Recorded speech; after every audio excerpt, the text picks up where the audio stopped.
Michael Brown first learned about data centers in the early 2000s. I first became acquainted with them actually through Switch. It's kind of a homegrown company here. And at that point, we were talking about centers that might use 40 megawatts of power, kind of the size of a casino or something like that. Brown served as executive director of the governor's office of economic development under Steve Sisolak. He now plots business trends as a fellow at the Lindsay Institute at UNLV. Brown tells us the exponential expansion of data centers was hard to predict. And suddenly, about 2 years ago, this whole concept of these hyperscale data centers, where now we were talking about facilities that might use 400 megawatts of power, 500, 1,000, because artificial intelligence was now driving this. From humble beginnings, Switch has gone on to help revolutionize data storage. Its core campus here in Las Vegas consists of 11 operating data centers spanning more than 2 million square feet. Switch has more centers coming to both the North Valley and northern Nevada. And it has plenty of company thanks to some of the most generous tax incentives in the nation.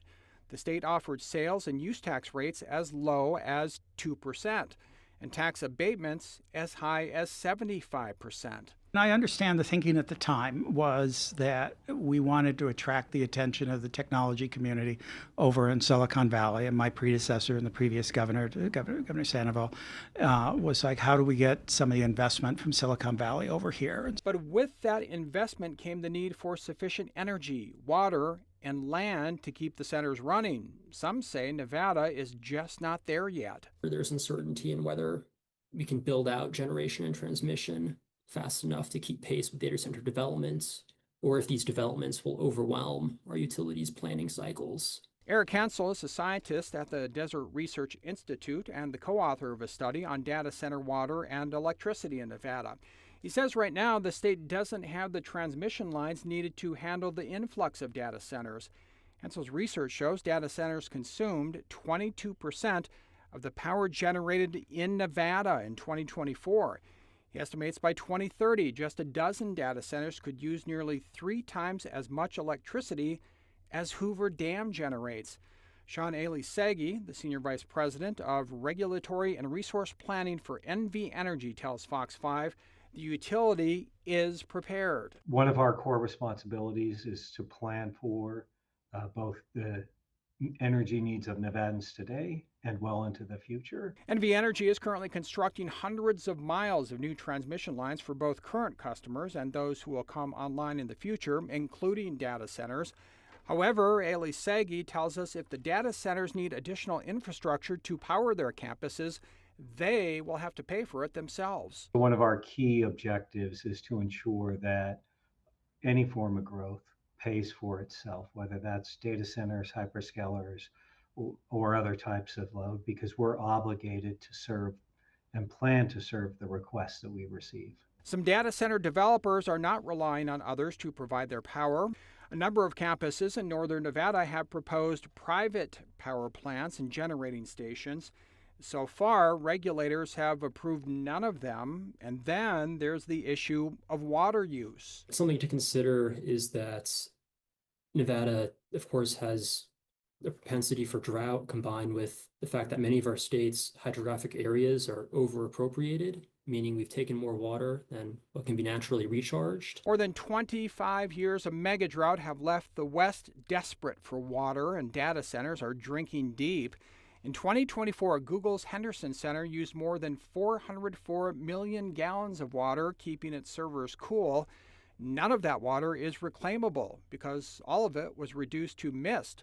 But Google tells Fox 5 it is sponsoring a variety of sustainability projects across the valley to offset its water use. Still, in 2023, the Southern Nevada Water Authority banned evaporative cooling in all new commercial and industrial buildings. But data centers like Google are grandfathered out of that restriction. Nova and Switch also maintain data centers here in the valley, but both boast proprietary water-free cooling systems. Water and power aside, you need someplace to put all of these data centers. On the land side, most of our land is public land. And so when you start looking around for industrial land to put something in, there's not a lot of it. And without a major Southern Nevada land spill, there's no real land coming soon. Brown says that means city and county leaders need to be strategic. So you have to look at our land and say, do we devote it to affordable housing? Do we devote it to manufacturing, which has far more jobs attached to it than does a data center? Brown urges them to be realistic. I watch the big tech companies go across the Midwest and the South to these mill towns and say, oh, you're going to be the next Silicon Valley. No, you're not. No, you're going to have a nice warehouse filled with computers. A couple guys are going to show up every month. They're going to service them. They're going to get on a plane. They're going to go home. Story County leaders are ahead of the curve and on pace to hold most of the state's data capacity. In 2000, they set up the framework for a unique industrial environment that addresses the power, water, and land issues.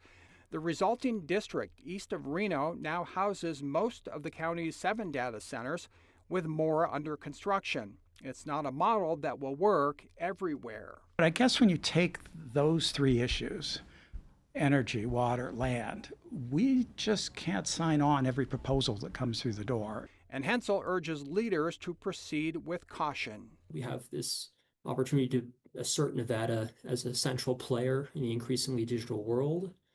But at the same time, there are challenges like increasing grid and water stress that we have to navigate. And that's why some cities and counties are now hitting pause on new data center permits.